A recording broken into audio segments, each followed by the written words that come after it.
বাংলাদেশের জাতীয় জীবনের ইতিহাসে আজকে একটা ঐতিহাসিক দিন।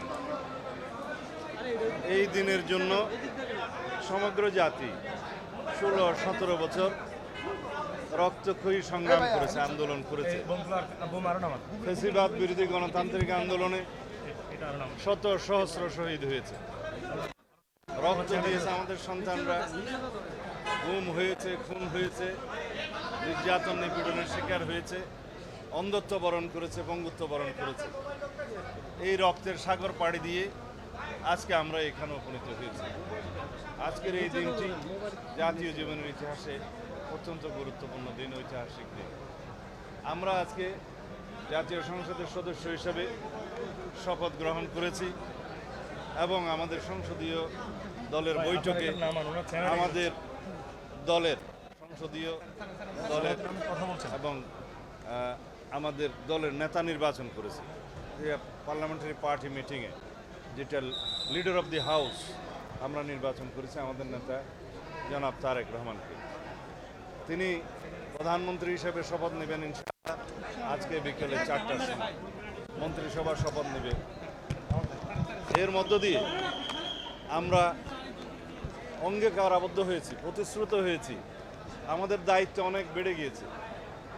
এটা আমরা ক্ষমতা বলি না, এটা বলি দায়িত্ব। এই দেশের জনগণের প্রত্যাশা, মুক্তিযুদ্ধের প্রত্যাশা, মুক্তিযোদ্ধাদের প্রত্যাশা, ছাত্র গণ অভ্যুত্থানের যারা শহীদ হয়েছেন, আহত হয়েছেন, বঙ্গত্ব বরণ করেছেন, সর্বস্ব হারিয়েছেন, তাদের আকাঙ্ক্ষা এবং প্রত্যাশা, এই জাতির প্রত্যাশা সব কিছু আমাদেরকে পূরণ করতে হবে গণতান্ত্রিক পদ্ধতিতে। বাংলাদেশের জাতীয় সংসদ হবে সমস্ত বিষয়ের আলোচনার কেন্দ্র। আগে ছিল শুধুমাত্র বিন্দু, এখন হবে সেটা কেন্দ্রবিন্দু, বাংলাদেশের জাতীয় সংসদ। এবং এখানে রাষ্ট্র কাঠামোর গণতান্ত্রিক সংস্কার হবে, সংবিধানের গণতান্ত্রিক সংস্কার হবে।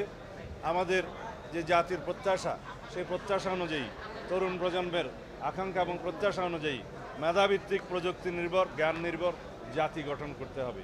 সেজন্য আমাদের প্রয়োজনীয় আইন প্রণয়ন করতে হবে, আইন সংশোধন করতে হবে, সংস্কার করতে হবে সংবিধানের। এগুলো আমাদের অনেক বেশি দায়িত্ব। সুতরাং আমরা মনে করি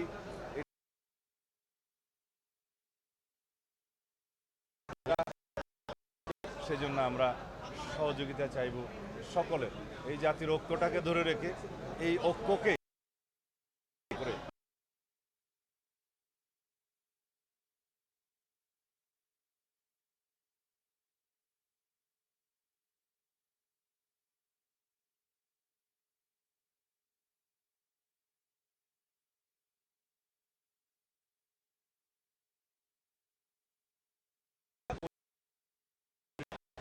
গণভোটের রায় অনুসারে এবং গণভোটের যে রায় সেটার প্রতিফলন ঘটাতে গেলে সংসদে যেতে হবে আগে। সংসদে প্রয়োজনীয় আইন এবং সংবিধান সংশোধন করতে হবে। সেটা সংশোধন করার পরে যিনি সব পাঠ করাবেন, সংবিধানের 3য় তফসিলে শপথের ফল যার দায়িত্ব থাকবে সেটা সংসদ নির্ধারণ, তারপরে সেই শপথ বাক্য পাঠ করাতে পারে। এখন বিদ্যমান সংবিধানে 148 অনুচ্ছেদের 2 ক-তে যা বলা আছে, স্পিকার এবং ডেপুটি স্পিকার যদি শপথ পাঠ করাতে না পারেন, অপারগতা প্রকাশ করেন অথবা পাওয়া না যায়, তাদের প্রতিনিধি যদি, মনোনীত প্রতিনিধি যদি তা না করেন 3 দিনের মধ্যে, তাহলে 4র্থ দিন থেকে মানে পরবর্তী 3 দিনের মধ্যে প্রধান নির্বাচন কমিশনার সংসদ সদস্যদের শপথ পাঠ করাবেন। সেই বিধান অনুযায়ী প্রধান নির্বাচন কমিশনার সাংবিধানিকভাবে ক্ষমতাপ্রাপ্ত হয়ে তিনি আমাদেরকে শপথ পাঠ করিয়েছেন।